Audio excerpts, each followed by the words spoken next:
No one noticed the small human ship entering the dead sector. That alone should have frightened the galaxy.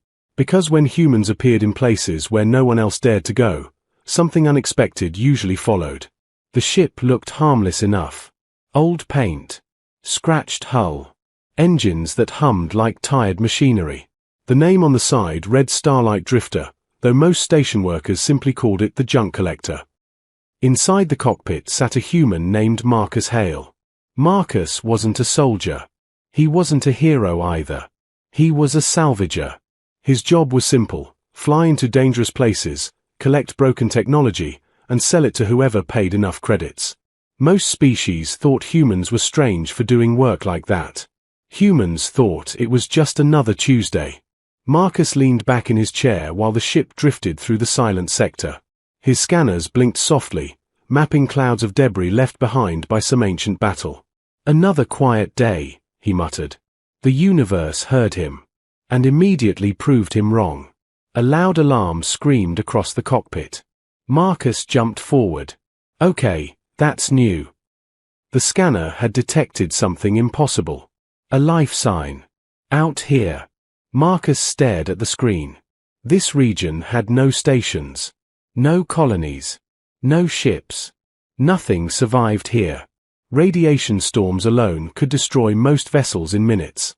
Yet the scanner kept blinking. One signal. Weak. Fading. Marcus rubbed his forehead. Don't do it, he told himself. Every salvager had rules. The most important rule was simple. Don't get involved. But humans had another rule too. Don't leave someone to die. Marcus sighed. Why do I always do this? He adjusted the ship's course. The Starlight Drifter slowly moved toward the signal. At first Marcus saw only floating debris. Pieces of shattered metal spun silently in space. Some fragments still glowed faintly, as if they had been hit by something unbelievably powerful. Then the scanners zoomed in. And Marcus froze. Floating among the wreckage was a figure. Humanoid. But definitely not human. The alien woman drifted through space, unconscious. Her armor had been destroyed. Pieces of advanced plating floated around her like broken glass. Strange glowing patterns ran across her skin, dim and flickering like dying stars. She looked powerful. Even injured. Marcus swallowed. Yeah, this is definitely above my pay grade. Still, he activated the tractor beam. The alien was slowly pulled into the cargo bay. The moment she entered the ship, every alarm Marcus had exploded at once. Energy spikes. Unknown technology. Weapon signatures. Marcus stared at the warnings. Fantastic, he whispered. He grabbed a medical scanner and rushed to the cargo bay. Up close, the alien looked even more dangerous. Her body was tall and strong, built like a warrior. Her skin carried faint metallic patterns that reacted to the ship's lights. Most alarming of all, her wounds were precise. Not random damage. Someone had hunted her. Marcus activated the medical unit. Human technology struggled to analyze her biology, but Marcus improvised. He had treated strange aliens before. The rule was simple. Stop the bleeding. Stabilize energy flow. And never touch anything glowing. Hours passed. Outside the ship, a radiation storm howled across the dead sector. Inside the cargo bay, Marcus worked carefully. Finally, the alien moved. Her fingers twitched. Marcus stepped back slowly. Her eyes opened. They were sharp, bright, and extremely aware. For one tense moment, neither of them moved. Then the alien quickly scanned the entire room. Marcus. The medical unit. The exits. The ship layout. She understood everything in seconds. Her hand moved slightly, reaching for a weapon that was no longer there. Marcus raised his hands calmly. Easy, he said. If you try to kill me, you'll probably bleed out first. That would be awkward for both of us. The alien stared at him.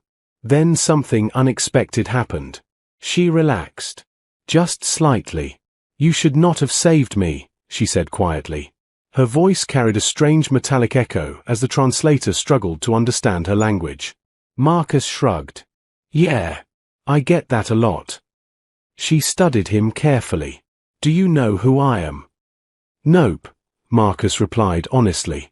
And judging by my computer having a panic attack earlier, I'm guessing that's a good thing. The alien remained silent for several seconds. Then she spoke again. My name is Elira. Marcus nodded. Nice to meet you, Elira. I'm Marcus, professional junk collector and accidental alien rescuer. Elira looked confused. You joke in the presence of danger. Marcus smiled. That's how humans deal with it. For a moment, silence filled the cargo bay. Then Elira's expression turned serious. If those who hunt me discover that I survived, she said slowly, they will not simply destroy this ship. Marcus raised an eyebrow. What will they do? Her answer was quiet. They will erase everything within several star systems. Marcus blinked. That sounds inconvenient. Elira looked at him with disbelief. You are not afraid. Oh, I'm terrified, Marcus said. I'm just used to it. Before Elira could reply, the ship's sensors screamed again. Marcus rushed back to the cockpit. His blood went cold. Something had entered the sector. It wasn't a fleet.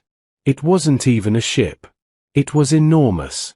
A massive fortress of dark metal slowly emerged from the void. Weapons lined its surface like rows of glowing eyes. Elira stepped beside him. Her face turned pale. They found me. Marcus stared at the massive warship. Well, he said slowly. That escalated quickly. Elira's voice was quiet. That vessel is called a suppression arc. Sounds friendly. It exists for one purpose. Marcus swallowed. And that is. Elira looked directly at him. To erase history. Marcus leaned back in his chair. Fantastic, he whispered. Then he cracked his knuckles. Because humans had one advantage the galaxy never understood. When faced with impossible odds, humans didn't surrender. They improvised. And the galaxy was about to learn why that was terrifying. The massive warship outside did not move. It did not need to. Its presence alone bent space around it like gravity had suddenly decided to obey a new master. The suppression arc drifted silently in the darkness, larger than any vessel Marcus Hale had ever seen. Even from millions of kilometers away, its weapons glowed faintly. Marcus leaned closer to the console. Tell me that thing isn't scanning us, he said. Elira stood beside him, still weak but alert. The glowing lines on her skin flickered brighter as her senses reacted to the threat. It is scanning everything, she replied. Marcus sighed. Of course it is. Across the cockpit screen, long waves of energy pulsed through space. The arc was mapping every atom in the region. It wasn't searching carefully. It was erasing uncertainty. Marcus watched the data feed pour across his display. Okay, he muttered. That's a problem. Elira studied him. You cannot escape it, she said quietly. That vessel can track ships across entire systems. Marcus scratched his beard. Well, that's rude. He tapped the console again, opening a dozen windows of diagnostic data. Humans had one strange habit the galaxy rarely understood. They talked while thinking. Sometimes nonsense. Sometimes brilliance. Marcus was currently somewhere in the middle. All right, big scary death ship, he murmured. Let's think. The arc continued scanning. Long beams of pale light swept across space like searchlights the size of continents. One of them passed close to the Starlight Drifter. Marcus held his breath. The beam moved on. Good, he whispered. They think we're junk. Elira frowned. That will not last long. Marcus nodded. Yeah, figured. He leaned back and looked at the enormous ship again. Something about it bothered him. Not the size. Not the weapons. The pattern. The arc wasn't moving randomly. It was positioning itself carefully. Marcus zoomed the scanner out. His eyes widened. Hold on. Elira turned toward him. What? Marcus rotated the star map. The Ark had placed itself directly between 3 nearby star systems. Like a wall. Elira's expression darkened. They are sealing the sector, she said. Marcus blinked. So we're trapped? Yes. He nodded slowly. Great. Love that. For several seconds the cockpit remained silent. Then Marcus suddenly snapped his fingers. Wait. Elira raised an eyebrow. What? Marcus's eyes sparkled. You said they want to erase history. Yes. And that ship is their tool. Yes. Marcus grinned. Then they must be extremely confident. Elira didn't understand. What does that matter? Marcus leaned forward. Because confident people stop checking small things. He began typing quickly. Elira watched the human with growing curiosity. You have a plan. Marcus shrugged. Maybe. What is it? He pointed at the scanner. That Ark is powerful, but it's designed for big targets. Yes. Fleets. Planets. Civilizations. Elira nodded slowly. That is correct. Marcus smiled. Which means it probably doesn't care about one tiny, worthless salvage ship. Elira suddenly understood. You will hide. Marcus shook his head. No. He looked back at the Ark. I'm going to annoy it. Elira stared at him. That is the worst plan I have ever heard. Marcus laughed. Trust me. Humans are very good at annoying things. He quickly opened the cargo systems. Thousands of small metal fragments floated inside. Salvaged junk. Broken ship pieces. Old sensor dishes. Destroyed engine parts. Marcus activated the release ports. Step 1, he said. The cargo bay doors opened. Debris spilled into space like glitter. Thousands of pieces drifted outward. Elira watched in confusion. You are throwing trash at them. Marcus shook his head. Not trash. He opened another control panel. Tiny transmitters hidden inside the debris suddenly activated. Each fragment began broadcasting weak signals. Fake ship signatures. Fake life signs. Fake weapon systems. Elira's eyes widened. You are creating ghost ships. Marcus winked. Exactly. Within seconds, hundreds of false targets filled the Ark scanners. Small ships. Large ships. Civilian vessels. Military cruisers. Even fake asteroid stations. The Ark scanning beams shifted instantly. They began analyzing the new signals. Marcus watched the data. Come on, take the bait. Elira whispered. That will not fool them for long. Marcus nodded. I don't need long. He slammed another switch. The Starlight drifter engines flared to life. But not forward. Down. Directly toward the radiation storm below. Elira grabbed the console. You are flying into the storm. Marcus grinned. Yep. That will destroy the ship. Probably. She stared at him. You are insane. Marcus laughed. Maybe. The small human ship plunged toward the swirling radiation clouds. Behind them, the Ark continued scanning the hundreds of ghost signals drifting through space. For a moment, it didn't notice the real ship leaving. Marcus leaned back in his chair. Step 2, he said. Elira's voice was tense. What is step 3? Marcus smiled. Survive. The storm swallowed the Starlight drifter. Radiation lightning flashed across the hull. The ship shook violently. Inside the cockpit, alarms screamed. Marcus ignored them. He steered deeper. Almost there. Elira held onto the seat. You cannot hide in this forever. Marcus nodded. Good thing I'm not planning to. He pointed forward. Through the glowing storm clouds, a massive object slowly appeared. Elira gasped. An ancient structure floated inside the storm.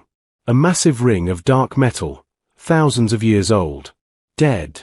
Silent. Marcus grinned. Found it. Elira looked at him. You knew this was here. Marcus shrugged. Old salvager trick. The ancient structure rotated slowly. Half of it was destroyed, but its core still held power. Elira suddenly understood. You will use the station. Marcus nodded. Exactly. She looked back toward the Ark. Even through the storm, its massive silhouette loomed in the distance. They will eventually find us. Marcus smiled. Maybe. He powered up the station's ancient systems. Dusty consoles flickered to life. Energy surged through forgotten circuits. Outside the storm, the suppression arc finally realized something was wrong. Its scanners returned to the original life signal. The signal had vanished. The arc began moving. Slowly. Directly toward the storm. Elira watched the giant ship approach. Her voice was quiet. They are coming. Marcus leaned back. Good. Elira looked at him in disbelief. You want them to come? Marcus grinned. Absolutely. Because humans had another talent the galaxy never expected. They could turn ruins into weapons. And Marcus Hale had just found the biggest weapon in the entire sector. The storm flashed again. The ancient station hummed with awakening power. And for the first time in thousands of years, it prepared to fire. The ancient station had been dead for thousands of years. At least, that was what every galactic database claimed. But Marcus Hale had learned something important during his years as a salvager. Just because something looked broken didn't mean it was useless. Sometimes it only needed the right person to wake it up. And humans were very good at waking things up. The sleeping giant. Deep inside the ruined structure, ancient machinery began to hum. Dust that had floated untouched for centuries shook loose as power slowly returned to forgotten circuits. Massive conduits along the station's inner ring glowed faintly as energy moved through systems that had once belonged to a civilization older than most known species.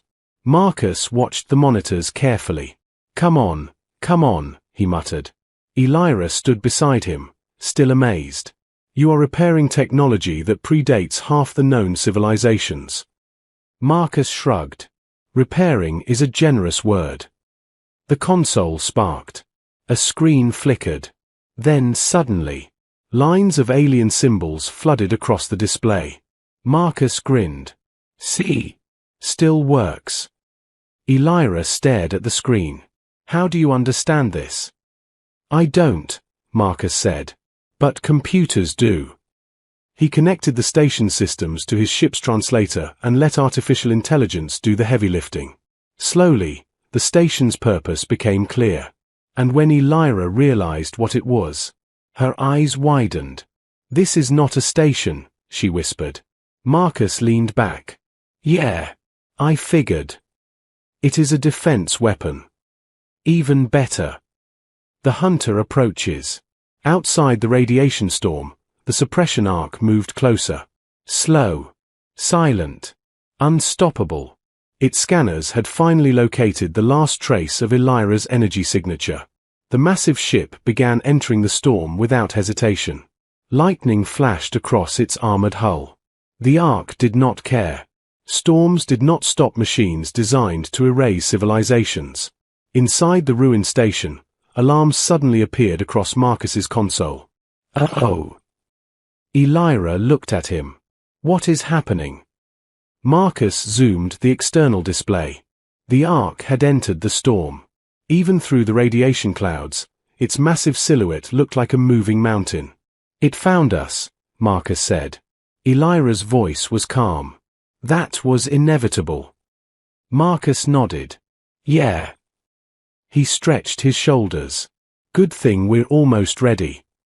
Human improvisation. Marcus activated the station's power grid. Energy surged through the ancient structure. But there was a problem. A big one. The weapon system required far more power than the station currently had. Marcus stared at the energy numbers. Yeah, that's not enough. Elira looked at the readings. You cannot fire the weapon. Marcus scratched his head. Not normally. He opened another screen. His ship appeared on the display. The Starlight Drifter. Old. Damaged. Full of salvaged technology. And one very dangerous engine core. Elira suddenly realized what he was thinking. No, she said immediately. Marcus looked at her. Maybe.